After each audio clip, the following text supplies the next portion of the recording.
Hello, my name for the sake of this video is Continuum or Conti. I am doing a video essay on 21st century politics, influencers entering the political sphere. I just thought this would be fun, so I have my script over here, and if you have anything, if this video gets big, if you have any suggestions, leave them in the comments, and I'll try to do better for the next one. So, modern politics are very different and have changed over the last 40-ish years. With the rise of influencers, political parties, and politicians have learned to tap into this new market and flesh out propaganda in waves through influencers podcasts, and sometimes even in movies. While Gen Z may be one of the lowest populations of voters, it seems that politicians, political parties, and even entire governments are trying to appeal to Gen Z with this new age of social media. My question is, how do politicians feed their citizens propaganda with the help of influencers? What are influencers' roles in politics, and what are the effects of their words on the nation? I argue that politicians do feed their citizens propaganda and use fear-mongering to keep their citizens from forming their own opinions, as well as keeping their own power within their party, using influencers to further their propaganda to the masses. These misinformations and lies particularly work on uneducated or closed-minded individuals because they are easier to control. This propaganda is also effective to people in areas with low diversity because of the lack of critical thinking ability. Okay. Charli XCX is a singer and songwriter. She's worked with many artists creating iconic hits such as Selena Gomez's Senorita, Icona Pop's I Love It, and Iggy Azalea's Fancy. While she did release music of her own, it was mostly for her niche fan base and the people who understood her. Her single from Brat, 360, released on May 10th and took over the internet in mass waves, getting her out of this niche category and becoming an internet sensation over the course of a week. Her 8th studio album, which she says was supposed to be her moment to make music for herself, saying, "This next one's for me," referring to her last album, Crash, being a success in the UK but only receiving mediocre acclaim from the rest of the world, became an instant hit with people. Brat, being nominated for 7 Grammys and winning 3 of them, truly propelled Charli to become a main pop girl. But what does this have to do with Kamala Harris and the United States election? Charli XCX released her album around the same time it was announced that Joe Biden would be dropping out of the presidential election and be replaced by Kamala Harris.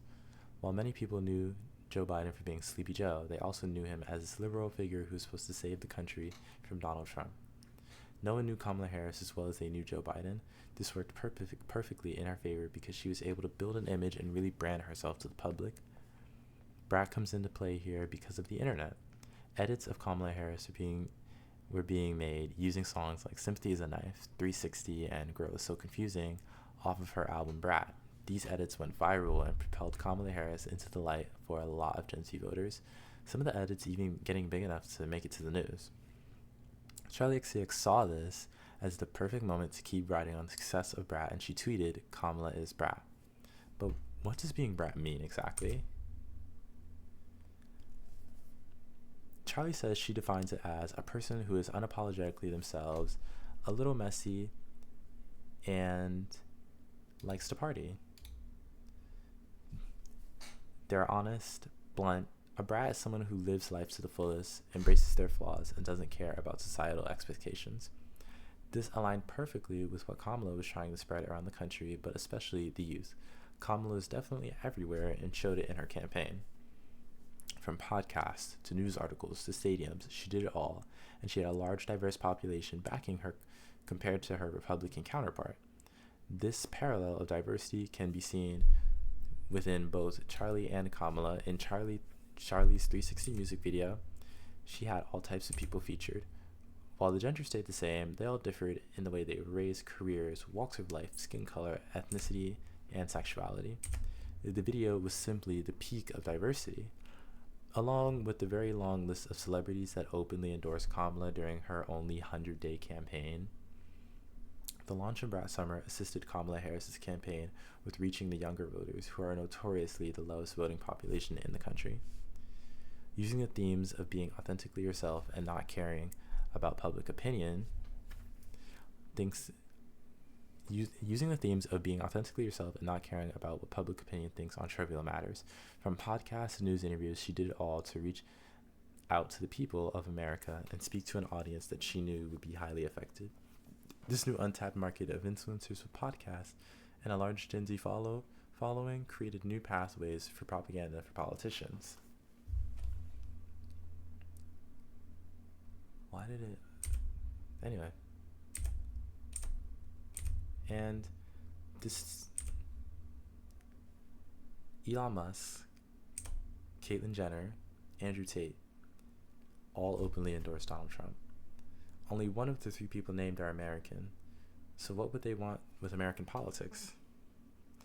Elon Musk, a known tycoon in the tech industry, would endorse Donald Trump simply to get richer. As for Andrew Tate, facing prison time in Romania on charges for human trafficking and sexual intercourse with a minor, openly endorsed Donald Trump because they both share the same ideals. Donald Trump faced a similar scandal back in 2016 when it came out that he paid off a prostitute because it would make his reputation look bad for the 2016 election. Start quote, Ms. Daniels says Mr. Cohen, Donald Trump's lawyer at the time, paid her $130,000 in hush money to keep her quiet about the affair, just ahead of the 2016 election, an election won by Mr. Trump. She says she took it because she was concerned for the safety of her family. Ms. Daniels said she was legally and physically threatened to stay silent. End quote. While on the other side of the spectrum, Adin Ross, Jake Paul, and Charlie Kirk and Bryce Hall have all openly endorsed Donald Trump, using their own respective platforms to spread his message to their viewers who follow them. Bryce Hall, Adin Ross, and Jake Paul all used to be famous on the internet, but also have a history of being homophobic, having racist microaggressive tendencies, and spreading hate on their respective platforms. This also aligns with Donald Trump's message that's all aligned in Project 2025. Outlined in Project 2025. Elon Musk and Adin Ross have significant internet presence, especially with younger audiences. Calls it dark MAGA. That got really loud. Elon Musk posted a tweet using a TikTok edit of Donald Trump, and it captioned it "Dark MAGA Assembled." While this normally wouldn't be a problem, it matters because of how Elon boosts his own tweets after he bought Twitter. Now X, news outlet QUT, says, start quote, Musk has history when it comes to tweaking X's algorithms so his own content reaches more people. Last year, he reportedly mobilized his team of around 80 engineers to algorithmically boost his posts. Since July, engagement with Musk's X account has seen sudden and significant increase. The view counts for his posts increased by 183%, retweets by 238%, and likes by 186%. In contrast, other prominent political accounts on X saw more moderate increases, 57% increase in views, 152% increase in retweets, and 138% increase in likes. End quote. The edit used some of the most viewed animes of the year and some of the most listened to songs of the year and put Donald Trump at the forefront, portraying him as the savior of America. While Adin Ross had Trump directly on his stream, his audience is mostly children.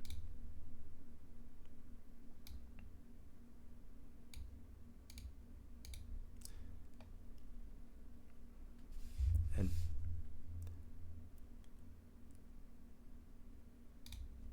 while Adin Ross had Donald Trump directly on his stream, his audience is mostly children, teens, and young adults. With someone like Donald Trump on a stream targeted to mostly children, it could give them a wrong idea on social issues, morals, much like with what happened in 2020 with Andrew Tate. And this is the edit. It's not very good, but I mean, it exists, I guess. Okay, I don't want to see anymore. It's really corny. I don't know if you guys want to watch this video. We can watch it together.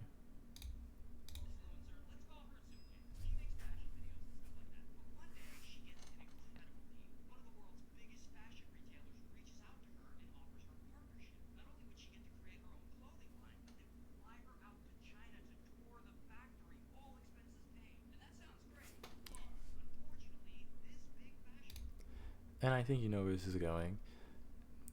This influencer goes to the factory and she just interviews like a few of the workers, and they all say that Shein is a great company and that they pay very well and that there's no child labor or like sweatshop labor going on there. But we all know that's not true. That's why Shein's prices are so cheap. And next to here you may see Benson Boone, and I put him here because basically he's propaganda, and I'm sick of keeping it to myself. Benson Boone is alt-right propaganda, and I won't explain further unless you want me to. I can just ask. Sorry. So both of these parties used and continue to use the high rising fame of influencers and their influence on Gen Z to push out propaganda to the newer generation. Education is a fundamental part of development, especially when it comes to believing propaganda. Every county in West Virginia and Oklahoma were red in the past election, while by contrast, every county in Massachusetts and almost every county, while it only has 3, were blue. In Delaware were blue. Through Donald Trump's fear-mongering and his campaign's propaganda, this was possible. We were able to understand their voting choices through their educational systems. West Virginia ranks 46th in education and 47th as an overall state, while Oklahoma ranks even lower at a whopping 50th in education and 50th as an overall state. These 2 states are extremely underdeveloped and lack the necessary resources to educate their youth, or anybody really, making them easily susceptible to propaganda like the ones used by Donald Trump's campaign. Another thing these 2 states lack is diversity. So when you have a diverse mix of people, it calls for critical thinking simply because of the different people around you and the different perspectives you can be exposed to.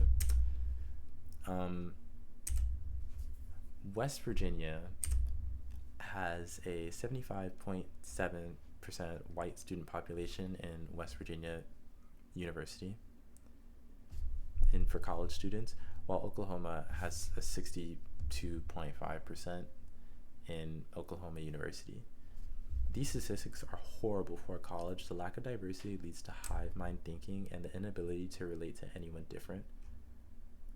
On the other hand, these are 2 states that voted red and rank highly in education.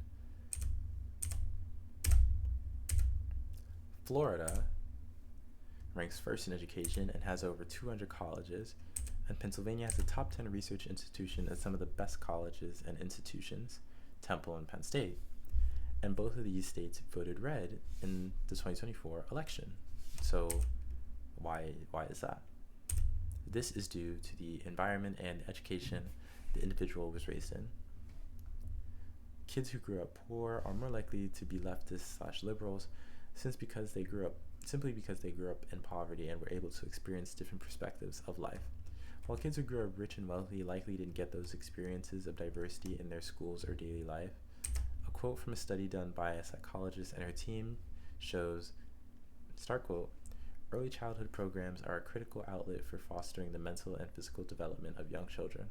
Some indicators of a high-quality early childhood development and education program include highly educated teachers, smaller classes, and lower child staff ratios." While both states that were predominantly blue, Massachusetts and Delaware, rank highly in education, Massachusetts ranking 3rd in education and having the best school system in the country, Delaware does not rank as high, coming in at 33rd place, but ranks 14th in school systems. Both states are overwhelmingly blue and have a diverse population. A racial ethnic diversity study done at MIT says the highest ethnicity at the school are Asians at 33.1%, which for the highest group is kind of really diverse. So what is our consensus? What have we seen here? Propaganda has been in politics since the birth of political parties and will see it all the way until the death of them. With the rise of influencers, political parties used them as openings to speak to the younger generation and sway the vote into either favor. Individuals with less education are more easily susceptible to propaganda simply because of their inability to critically think without a hive mind mentality. Goodbye.